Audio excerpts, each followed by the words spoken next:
السلام علیکم سامعین، میں ہوں حکیم فیصل اور آپ سن رہے ہیں کلیم دعا خانہ یوٹیوب چینل جی۔ فیس بک کے اوپر ہمارا پیج حکیم صاحب، اس کو بھی لائک شیئر اور فالو کریں۔ سرد خشکی کا موسم چل رہا ہے جی، اس کے اندر عموماً ہمارے پاس جو مریض آ رہے ہیں وہ ضدی کھانسی کے آ رہے ہیں جی۔ کھانسی ایسی ہے جو بگڑ جاتی ہے جی، کتنے بتاتے ہیں لوگ ہمیں جی، ایک ہفتے سے کھانسی ہے، ایک ماہ سے کھانسی ہے، اور کھانس کھانس کے جو ہے وہ برا حال ہو رہا ہے، گلا دکھ رہا ہے، سینہ، پسلیاں اور پیٹ کے پٹھے، اور رات کو بھی جو ہے وہ کھانسی کا دورہ پڑتا ہے، اور صبح اٹھتے ہوئے کھانسی کا دورہ پڑتا ہے۔ تو اس طرح کی مختلف صورتحال ہیں جی، تو کافی پریشانی کا باعث بن جاتی ہے۔ اوپر نیچے بہت ساری ادویات استعمال کر لیتے ہیں، پھر فائدہ نہیں ہوتا، ٹوٹکے استعمال کر لیتے ہیں، شہد لے رہے ہیں، ادرک لے رہے ہیں، تو پھر بھی اس سے فائدہ نہیں ہو رہا۔ تو اس ضدی کھانسی سے کیسی جان چھڑائی جائے؟ بہت سیدھا سادہ علاج ہے ہمارا، کچن سے ہوتا ہے جی۔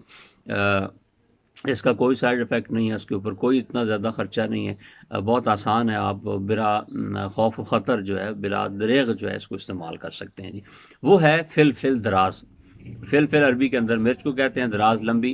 یہ ایک جو کالی مرچ ہوتی ہے، اس کی اسپیشیز میں سے ہے جی، لمبی مرچ، کالی مرچ، جس کو آپ پپلا بھی کہا جاتا ہے اس کو۔ فلفل دراز عام مل جاتی ہے، کسی بھی حکیم کی دکان سے آپ لے لیں۔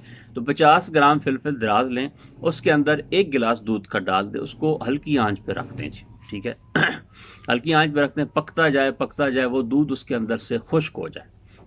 فلفل، وہ جو مرچ ہے، فلفل دراز ہے، پپلا ہے، ان کو باہر نکالیں۔ باہر نکالنے کے بعد ان کو آپ دھوپ پہ رکھ کے خشک کر لیں جی، خشک کر لیں، اس کے اوپر سے دودھ وغیرہ صاف کر دیں، وہ خشک ہو جائے گی۔ خشک ہوگا، اس کو آپ پیس لیں، گرینڈ کر لیں اس کو۔ تو ایک آدھا چمچ، T spoon, half T spoon, آدھی چائے کی چمچ آپ صبح دوپہر شام استعمال کریں۔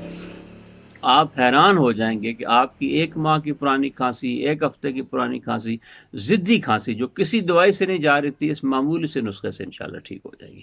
اچھا جی، اس کے اور بھی بہت سارے فوائد ہیں، جس کے اندر یہ ہے کہ پیٹ کے اندر گیس ہے، قبض ہے، یا اور کو ڈکاریں آتی ہیں اس طرح کی عجیب عجیب سی، تو یہ سارے مسئلے جو ہیں یہ فلفل دراز سے انشاءاللہ ٹھیک ہو جائیں گے جی۔ السلام علیکم۔